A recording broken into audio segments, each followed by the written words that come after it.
Assalamualaikum warahmatullahi wabarakatuh. Perkenalkan, nama saya Maulana Yusuf, nomor tim 2019 12206. Good Corporate Governance merupakan sistem untuk mengatur dan mekanisme dalam perusahaan sehingga mampu mendorong efisiensi dan kinerja perusahaan. Penelitian ini bertujuan untuk mengetahui pengaruh GCG terhadap kinerja berbasis balance scorecard di LPD Kabupaten Bandung.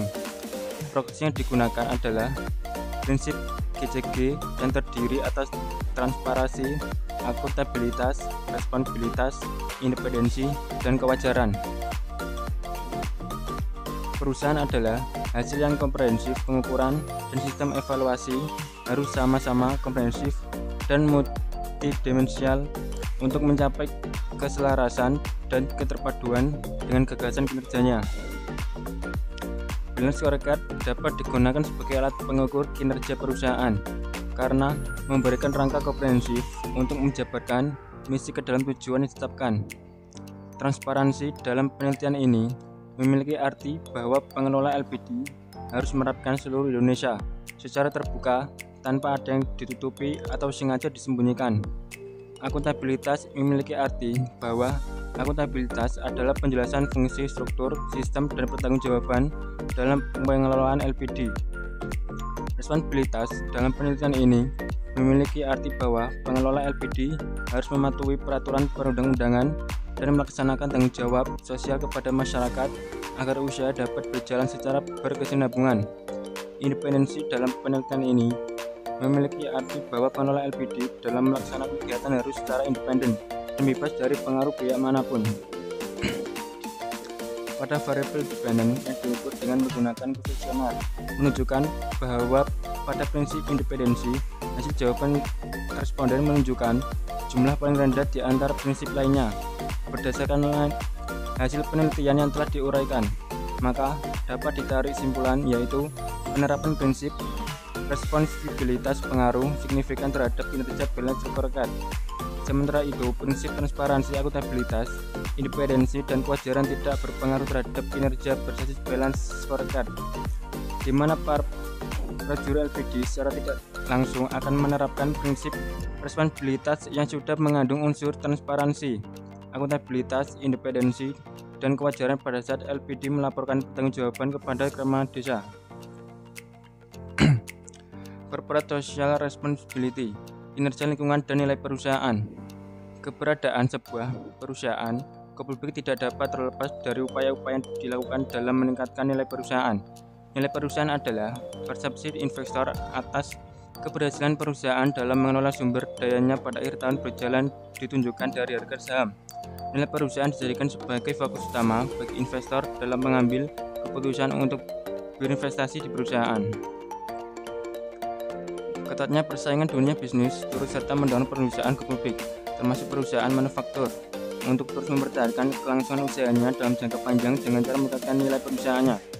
Perusahaan manufaktur adalah perusahaan berskala besar yang terdiri dari 3 sektor, yaitu sektor industri dasar dan kimia, sektor aneka industri, serta sektor industri barang konsumsi.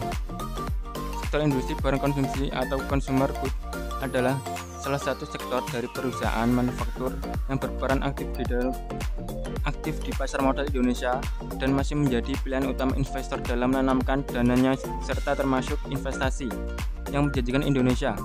Serta consumer goods juga memiliki peran yang penting dalam upaya mensejahterakan kehidupan masyarakat karena produknya digunakan untuk kebutuhan hidup sehari-hari serta dapat bertahan menghadapi krisis moneter. Kinerja saham indeks sektoral tahun 2018 pada perusahaan manufaktur. Fenomena yang terjadi pada perusahaan consumer goods secara lebih spesifik ditunjukkan oleh nilai perusahaannya yang mengalami fluktuasi setiap tahunnya. Situasi tersebut bisa disimak dari grafik rata-rata nilai perusahaan sektor ini selama periode 2016 sampai 2018. Corporate Social Responsibility merupakan bentuk kepedulian perusahaan dalam menjaga legitimasi dan reputasi perusahaan. Perusahaan akan mendapatkan legitimasi dari masyarakat melalui pengungkapan CSR yang akan berdampak pada kelangsungan hidup perusahaan itu sendiri. Selanjutnya ada perataan laba. Manajemen menyadari bahwa perhatian investor cenderung hanya terpusat pada laba, sehingga manajer mendorong untuk melakukan praktik perataan laba. Investor cenderung hanya terpaku pada laba yang tersaji dalam laporan keuangan tanpa memperhatikan prosedur yang digunakan manajemen. Begitu pentingnya informasi laba ini menyebabkan manajer melakukan tindakan yang membuat laba akan terlihat lebih stabil. Salah satu cara yang sering digunakan untuk manajer adalah manajemen laba. Salah satu pola dari manajemen laba adalah peraturan laba adalah suatu tindakan manajemen perusahaan untuk meredam fluktuasi laba yang dilaporkan dari waktu ke waktu serta untuk memaksimal kekayaan perusahaan, mengurangi risiko perusahaan, meningkatkan nilai perusahaan, memenuhi perjanjian utang, dan mengurangi pajak dan biaya politik. Investor akan lebih tertarik membeli saham perusahaan dengan laba yang stabil dibandingkan dengan perusahaan yang fluktuasi laba yang tinggi.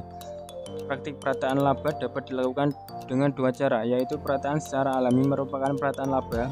Dalam proses perolehan laba, manajemen memiliki menggunakan metode akuntansi yang lebih representatif atas keadaan perusahaan sebenarnya, dengan asumsi bahwa metode sebelumnya sudah tidak relevan lagi untuk digunakan. Perataan yang disengaja merupakan perataan laba yang terjadi ketika pihak manajemen memanipulasi waktu pencatatan akuntansi seperti memindahkan beban atau pendapatan dari suatu periode ke periode lainnya. Peraturan laba yang baik terjadi ketika manajemen mampu menciptakan kinerja keuangan yang stabil dengan keputusan bisnis yang dapat diterima. Sedangkan perataan laba yang buruk apabila manajemen mengakui penjualan fiktif sehingga dapat mempengaruhi laba. Manajer melakukan perataan laba karena ada motivasi yang mendasarinya. Mengumumkan beberapa alasan manajemen perusahaan melakukan praktik perataan laba, yaitu mengurangi jumlah pajak yang terutang, yaitu dengan menurunkan jumlah laba dan menaikkan biaya yang dikeluarkan perusahaan pada periode berjalan, meningkatkan kepercayaan investor dan kreditur, sebab laba yang relatif stabil cenderung memiliki risiko yang lebih rendah dibandingkan dengan laba yang berfluktuasi. Menjaga hubungan baik antara manajemen dengan kreditur, investor, dan karyawan, serta untuk memperbaiki citra perusahaan, yaitu dengan menunjukkan bahwa risiko dari investasi pada perusahaan tersebut rendah. Fenomena ajana praktik perataan laba ini telah memunculkan kasus dalam pelaporan akuntansi pada perusahaan sektor perbankan di Indonesia. Adapun kasus terkait praktik perataan laba tersebut yaitu kasus PT Bank Bukopin Tbk pada tahun 2018. Kriteria perusahaan yang melakukan praktik perataan laba yaitu perusahaan dianggap melakukan praktik perataan laba apabila hasil perhitungan indeks Excel lebih kecil dari 1, maka perusahaan yang melakukan perataan laba akan diberi nilai 1. Terima kasih. Sekian presentasi saya. Terima kasih. Wassalamualaikum warahmatullahi wabarakatuh.